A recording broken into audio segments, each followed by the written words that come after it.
আসসালামু আলাইকুম। Passion for government জবের পক্ষ থেকে সবাইকে স্বাগতম।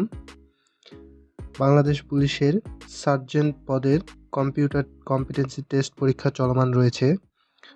তো এই পরীক্ষায় অনেক বিষয়ে অনেকের কনফিউজিং কিছু প্রশ্ন নিয়ে আজকের এই ভিডিও।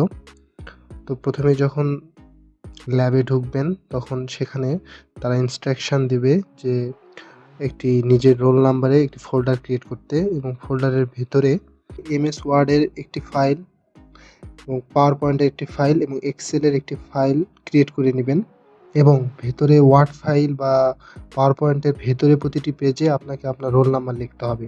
টোটাল 50 মার্কের মধ্যে পরীক্ষা। এবার এমসিকিউ ছিল 5টি, 5 মিনিট। প্রথমেই এই কোশ্চেনটি আপনাকে দিবে, কোশ্চেনের উপরে টিক চিহ্ন দিতে হবে।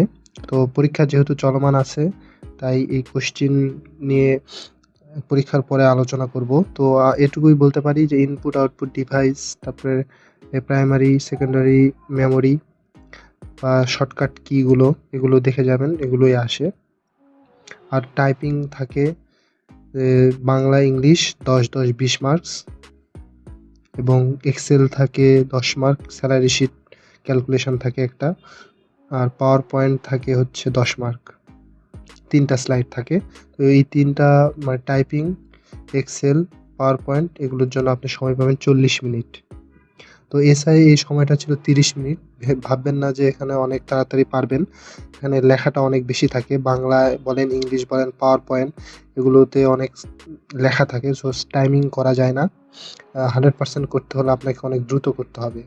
এবং সর্বশেষ একটি থাকে ব্রাউজিংয়ের উপরে 5 মার্ক, অর্থাৎ এখানে আপনাকে একটা লিঙ্ক দিয়ে দিবে, সেই লিঙ্কটা টাইপ করে আপনাকে ওই ওয়েবসাইটে ঢুকতে হবে এবং ওয়েবসাইটের ভেতর থেকে তারা হয়তো কোনো ইনফরমেশান নিয়ে আসতে বলবে অথবা কোনো লিঙ্ক কপি করে আনতে বলবে। সেটাই কপি করে এনে আপনার এই যেখানে বাংলা ইংলিশ টাইপ করবেন সেখানে নিচে একটা জায়গায় সেটি পেস্ট করে দিতে হবে, অথবা যে উত্তর চাইবে সেই উত্তরটি পেস্ট করে দিতে হবে।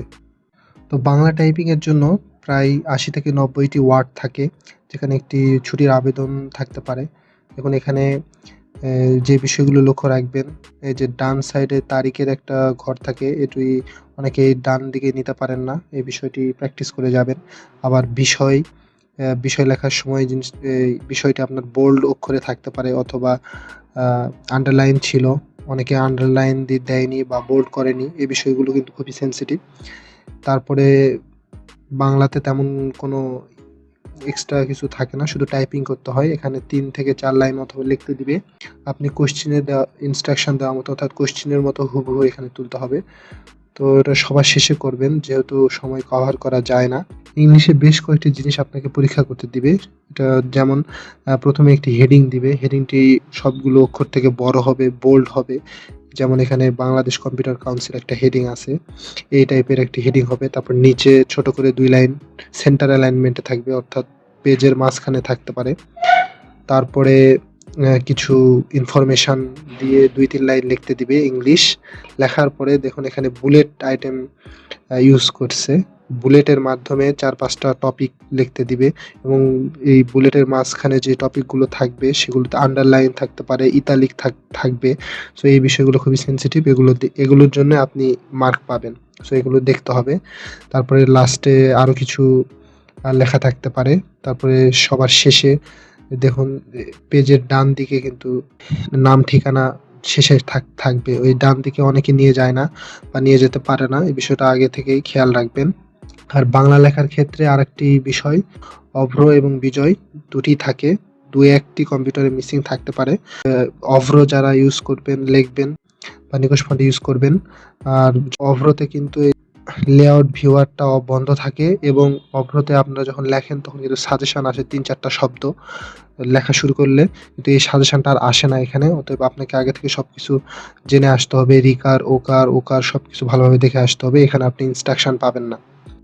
আর এক্সেলে সাধারণত একটি স্যালারি শিট থাকে, যেখানে সব সূত্র কোশ্চেনে দেওয়া থাকে, নাম অথবা রেট ইউনিট রেট দেওয়া থাকবে, রেটের সাথে কি গুণ করতে হবে, ভ্যাট গুণ করতে হবে না কমিশন গুণ করতে হবে, সব কিছু কোশ্চেনে দেওয়া আছে এবং টোটালের সূত্রটাও কোশ্চেনে দেওয়া আছে। টোটাল বের করার সময় যেমন রেটের সাথে ভ্যাট যোগ করতে হয়, কমিশন বিয়োগ করতে হয়, এইগুলোও কোশ্চেনে দেওয়া আছে। সো কোশ্চেন ফলো করলেই এটা খুবই ইজি। তো যারা এক্সেল প্র্যাকটিস করছেন তারা জানেন কিভাবে এগুলো করতে হয়। তারপরে কোশ্চেন যেহেতু দেওয়া আছে এটা সবার আগে করবেন, এই পরীক্ষার হলে ঢুকে পরীক্ষা শুরুর পরপরই এটা শুরু করে দিবেন, কারণ এক্সেল খুব তাড়াতাড়ি সম্ভব, 5 মিনিটে শেষ করে দিলে সময়টা অন্য জায়গায় কাজে লাগাতে পারবেন। তো এখন পর্যন্ত পরীক্ষাগুলো যেগুলো হয়েছে সেগুলোতে পাওয়ার পয়েন্টে সবগুলোতেই 3টা করে স্লাইড ছিল। তো এগুলো লিখতে অনেক টাইম আপনার যাবে। সো আগে থেকে প্রিপারেশন নেবেন এবং খুব তাড়াতাড়ি করার চেষ্টা করবেন। যেহেতু এখানে 10 মার্ক আছে 3টা স্লাইডে। তো প্রথম স্লাইডে খুব একটা বেশি কিছু থাকে না, একটা বক্সের ভিতরে একটা আপনাকে হেডিং দিবে, হেডিংটা হয়তো বোল্ড করা থাকবে, একটু বড় অক্ষরে থাকবে, আর তারপরে নিচেই ছোট করে সাবটাইটেল থাকতে পারে, ছোট করে অ্যাড্রেস বা 2-3টি ওয়ার্ড থাকবে, এর বেশি কিছু না। সেকেন্ড স্লাইডে আবার একটি হেডিং থাকবে বক্সের মধ্যে, হেডিংটি ছোট বড় অক্ষর ভালোভাবে দেখে নেবেন, বোল্ড করা আছে কিনা এটা দেখে নেবেন, এবং তার নিচে বুলেট আকারে 4-5টি পয়েন্ট থাকবে। এই যে দেখুন এই বুলেটটা আপনি ইজিলি পাবেন উপরে, যেখান থেকে যে টাইপের বুলেট আনতে বলবে সেই টাইপ ক্লিক করলে এটা চেঞ্জ হয়ে যাবে, দেখেন। সো এই বুলেটের ইউজটা দেখবে যে আপনি বুলেটের ইউজটা ঠিক মতো করছেন কিনা। এবং থার্ড যে স্লাইডটা থাকবে সেটাতেও একটি হেডিং থাকবে, হেডিংটার বক্সের ভেতরেই থাকে এবং বক্সের ভেতরে ছোট একটি হেডিং লেখা থাকবে, তারপরে একটি টেবিল দিবে। তো টেবিলটাও ইনসার্ট করে নেবেন, এখান থেকে ইনসার্টে গিয়ে টেবিল দিয়ে যে কয়টি রো কলাম থাকবে সেগুলো সিলেক্ট করে ইনসার্ট করে নিয়ে এর ভিতরে কিছু ডিটেলস লিখতে বলবে, শুধু হুবহু তুলে দিবেন। তো এগুলো লিখতে টাইম লাগে, সো একটু তাড়াতাড়ি হাত দ্রুত চালালে তো তাড়াতাড়ি লিখতে পারবেন। তো সবার জন্য শুভকামনা। সার্জেন্টের পরীক্ষা আরও কয়েকদিন আছে, তো যারা এখনও পরীক্ষা দেননি তারা এই ভিডিওটি দেখে উপকৃত হতে পারবেন আশা করি। আর ভিডিওটি ভালো লাগলে অবশ্যই সাবস্ক্রাইব করে উৎসাহ দিবেন। ধন্যবাদ সবাইকে।